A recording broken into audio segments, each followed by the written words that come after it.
Good morning, good afternoon, depending on what time zone you're in. It's 11 a.m. in the Pacific Zone. My name is Tim Patterson, and I am Trade Show Guy, host of the Trade Show Guy Marketing webinar, I guess you want to call it. And my company is TradeshowGuy Exhibits here in Salem, Oregon. And I try and do this once a month, although I mentioned earlier in a blog post and in my newsletter that starting next month, every Monday, I'm going to do like a 5-minute version of this, maybe 10, and just kind of hold forth on stuff. I've seen it done effectively with other folks. So I'm going to give it a try, but I'll have guests on occasion. I do have a guest today. This is Dave Brown, who is with Optima Graphics. And Dave, I didn't write down your title, so I know you're in marketing and making things happen there. So anyway, hi Dave, how you doing? How are you? Very good, very good. Technical title is VP of Sales, but I'm just that guy. You're just that guy, okay. VP of Sales. So we wanted to talk today, and we probably have 20 to 30 minutes to do this. I wanted to talk about fabric graphics. You and I met a couple of times, I think at the classic exhibits of Shared Knowledge University, and we've had conversations over the year. And what's interesting to me that fabric graphics have come a long way, and there's other things that we can talk about besides just fabric graphics, but that's kind of what got me going, is that the technology has really improved, the printing has improved, the materials you print on has improved. So I thought it would be fun to talk with you about some of the things that you see in your industry and how that impacts the end user, the people that actually go to trade shows, because you see fabric graphics everywhere. They're gorgeous, they're beautiful. You see some that aren't that great. So, you know, how does a person pick? And let's just kind of start with the very starting point of fabric graphics and the trends that you're seeing and how that is impacting the end user. Sure. So first off, thanks a lot. I really appreciate you having me on, and hopefully we can help out a few tidbits today. So we've been producing fabric graphics since 2003, but it is still an emerging trend. There are still exhibit houses and end users that aren't completely aware and familiar with fabric graphics. So I still consider it very much in the trend region. The drivers behind that still are the trying to save weight for shipping costs, trying to save on drayage coming in and out of the trade show centers. But the sort of the more progressive trends, and kind of I think where we're going today, is how fabrics are being used in some different applications than maybe they were even 2 or 3 years ago. So I just kind of compiled a list of some of the trends that we're seeing right now with fabric. As a data point, we now stock 27 different type of textiles. I don't expect anyone to memorize them or even worry about them. We will make a recommendation for the best material within the application. But to highlight the significance of fabric, you know, that number keeps on climbing. One of the hottest trends that we've been working with through 16 and 2015 has been backlighting. There are many more backlit exhibits or components within exhibits now that are utilizing and relying on fabric graphics. I point that out because, say, 3 years ago, 4 years ago, the textiles weren't very good for backlighting. Once light was put behind them, they were not intended to be backlit. The graphics the imagery would wash out and become very diluted and very muted. That has been changing quite a bit within 2016. Many of the printers, such as ourselves, and textile suppliers are spending a great deal of time on improving the textile options to improve the color saturation and depth of the imagery when it's backlit. And I would also guess that lighting had a lot to do with the way that has moved forward so quickly. The LEDs have come along, the cost of LEDs have come down. So you're not putting a hot light behind it, you're just putting a nice, cool light. I mean, I'm talking temperature-wise, not necessarily the light spectrum. So that makes it much more suitable to put a backlit graphic up, and it looks better as a result. Absolutely. Lighting has been critical, and we've worked with a handful of lighting suppliers to work with LEDs to get it to be the right color temperature and throw light certain distances. Being able to throw 5 and 6 feet is where, again, maybe just only 18 months ago or 2 years ago, the LEDs might only throw 2 feet. So a lot of work. So it's all kind of coming together quite well. The macro trend that continues to drive everything here is the need for speed.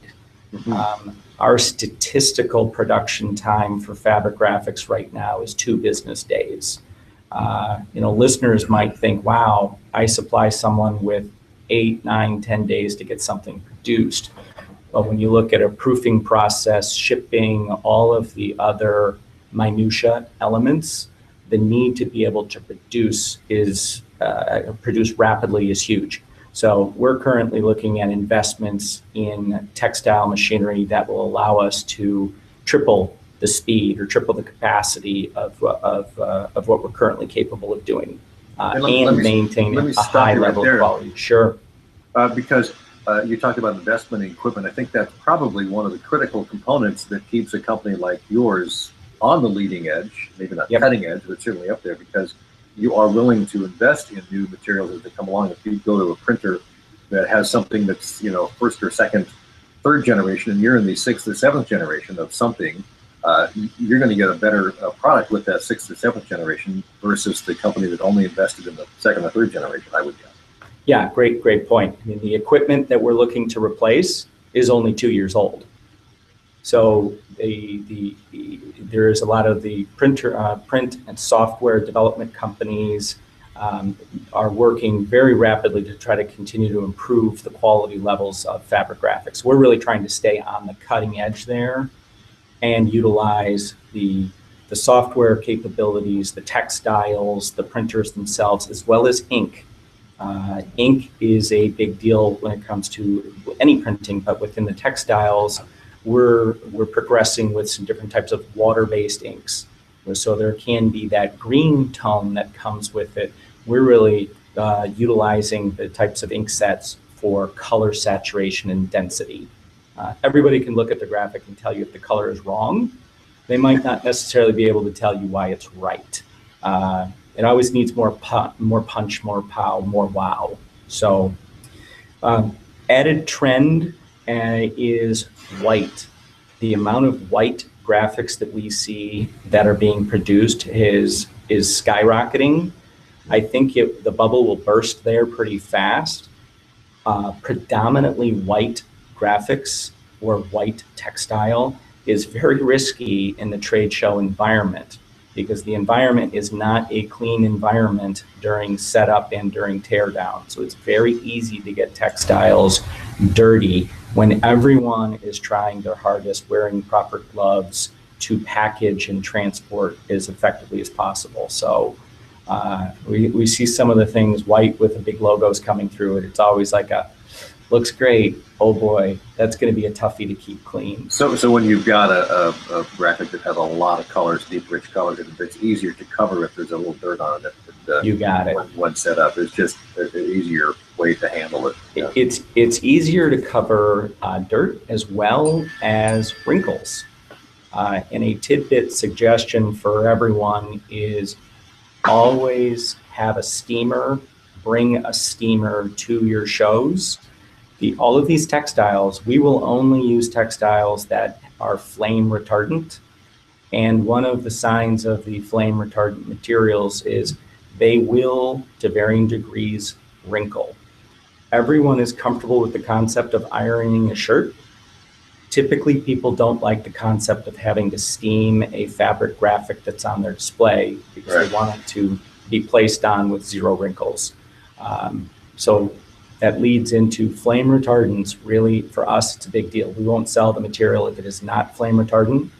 We are getting on a daily basis requests from customers that are directly coming from convention centers to be able to prove the material, the textile on their exhibit is flame retardant. It does meet the proper standards.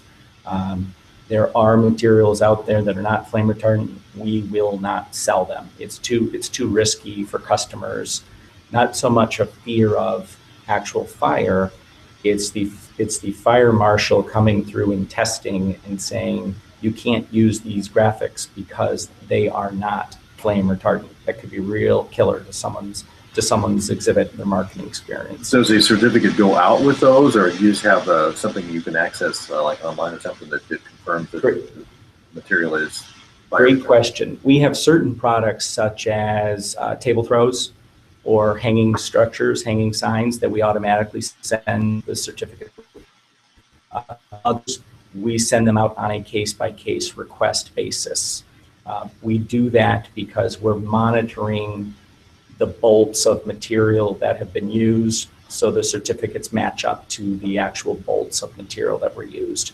So someone gets a current flame retardant certificate, not one from 2010. Let's go back to the steaming. Is that a pretty easy, quick, effective way to take wrinkles out on the shop floor? So should a trade show marketer in their kit have a little steamer?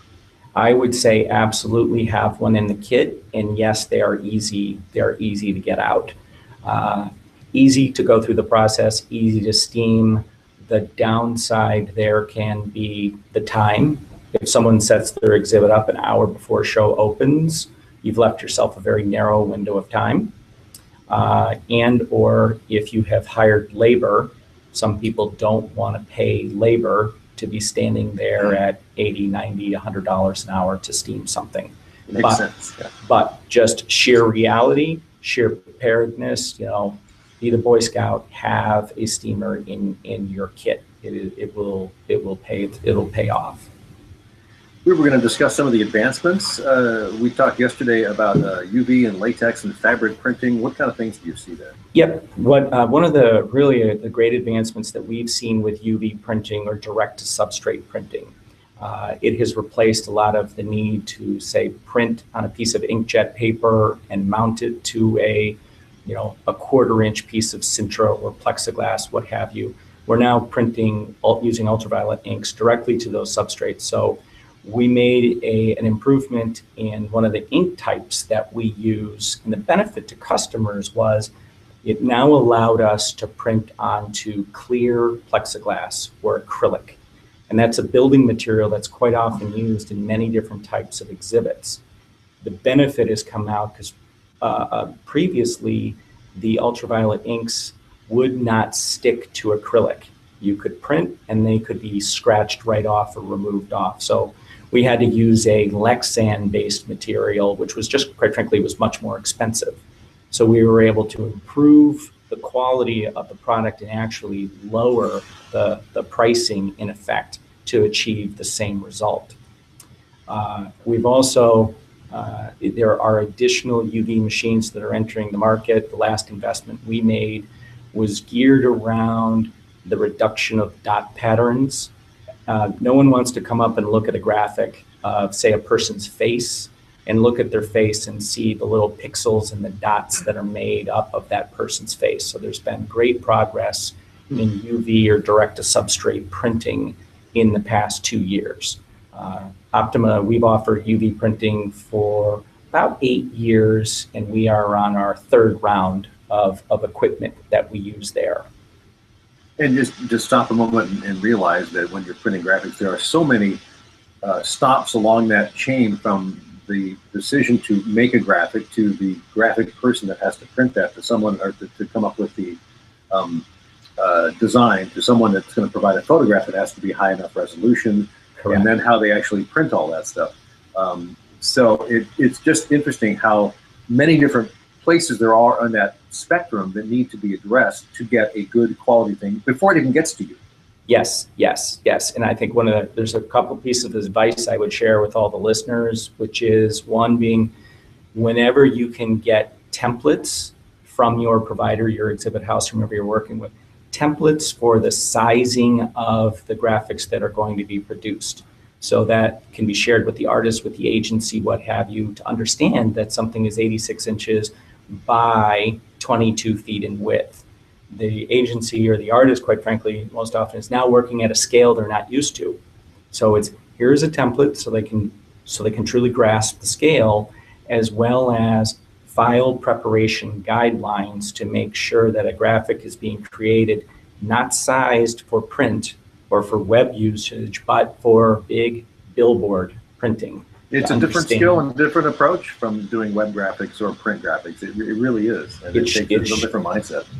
I think there's the whole end of it visually to convey a message, but from the practical and tactical, making sure that art is sized appropriately, or that great hero image that someone wants on their graphic can actually be blown up large enough to meet the needs of what they want. Within that realm, probably the most practical tip that I could share with anyone when it comes to trade show graphic production is going back to color and making sure that you're providing whomever, your exhibit house, your printer, whomever you're dealing with accurate information of what is your expectation that the color of the graphic should be. I think it's fairly well understood and adapted to work from a PMS color. But when you have multiple graphics in a given booth, that some could be fabric, that's a textile graphic, others could be direct to print or latex or lambda, it's an understanding of all of these graphics are intended to match. So what actually is the printer supposed to match to? A PMS color, or maybe a graphic that was previously produced for another event? Everyone can save a lot of time and disappointment, excuse me, if a previous graphic, a previous blue graphic, is actually the color that the printer needs to hit, not PMS 286 blue. It is in the best interest of all getting an example or a piece of that existing graphic so people can color match directly to that material or to that brochure. I mentioned a story with you yesterday of producing imagery for a shoe manufacturer.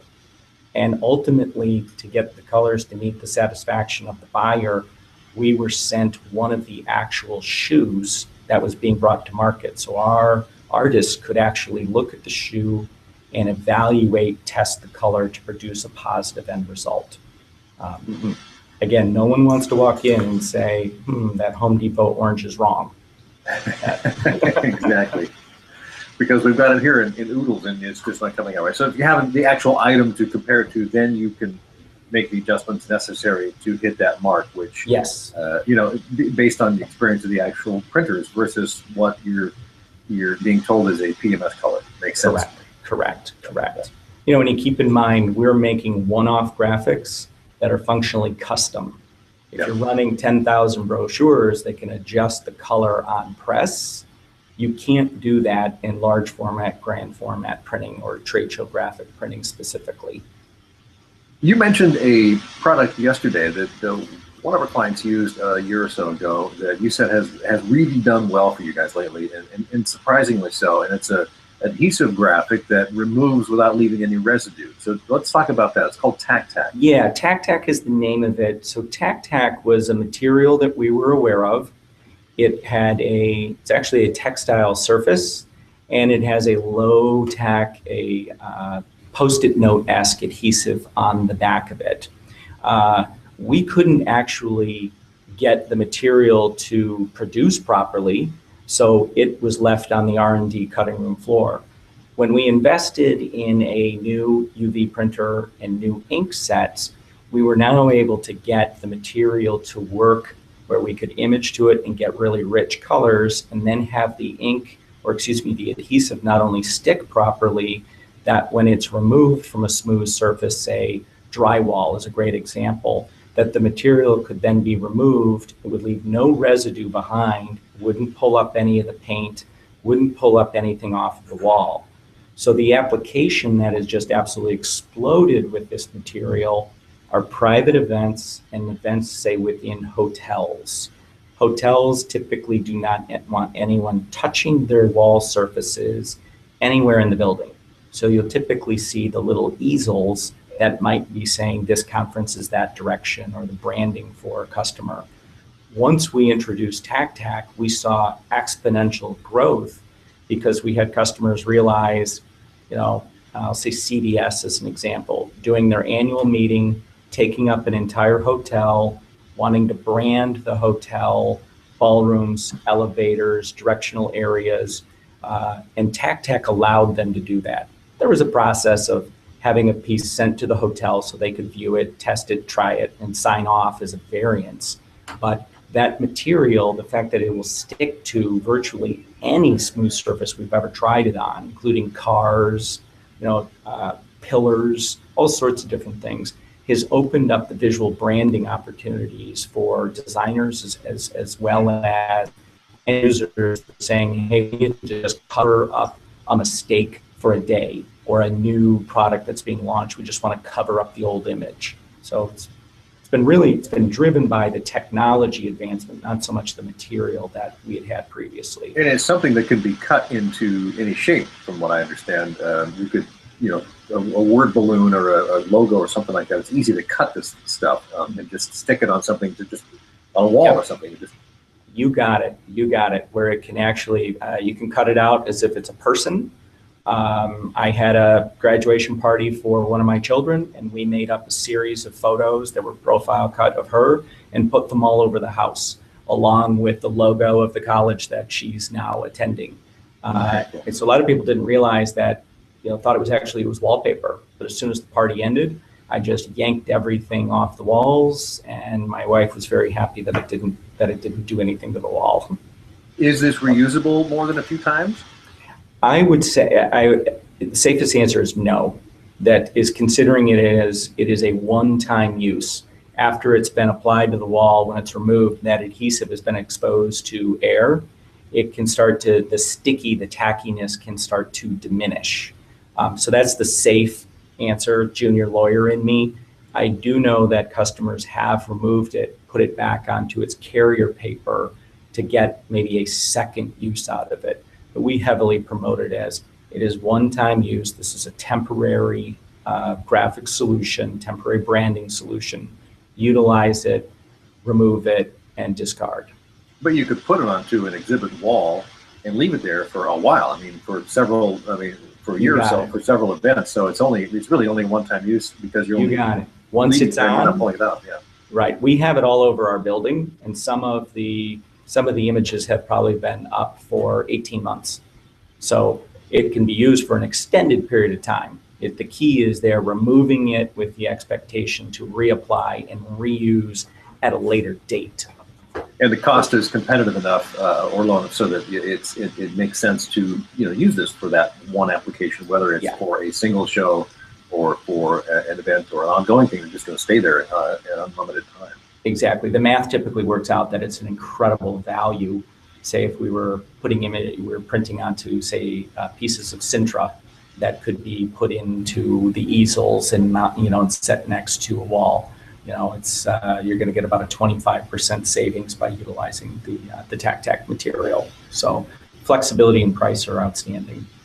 Well, we're talking with Dave Brown of Optima Graphics. We're about ready to wrap it up. I wanted to cover just a couple of things of what questions a trade show manager who may be watching this when they're shopping for their exhibits with their exhibit house and looking at graphics, fabric graphics. What kind of things would they ask? Some simple questions that they can ask that an exhibit house would have a good answer for. Are there a couple that they should keep in mind? I think some of the questions that will flow through to us, quite often it's really geared around the applications. Is there a sheer material where someone wants a special effect to be able to see through the imagery? Say if you have a conference space and you want it to be semi-private, is there a material like that? Advice there that I would share is think about the application or what you would like to accomplish. And if that can be explained, the exhibit house then has the opportunity to say, present to someone like us, here's what we're trying to accomplish. Is there a material that could achieve this? We mentioned the flame retardancy. I just think that's a really big deal. I think it at times can also be very important to ask for a physical proof of what is going to be produced to really get an idea, what does the imagery look like on that actual textile? Do they see it and, we don't really like that. And that can take on a variety of reasons, but I'm a big fan of getting a physical proof. And that means, of course, you have to build the time into that process, and a lot of people are rushing. So you're probably going to say that.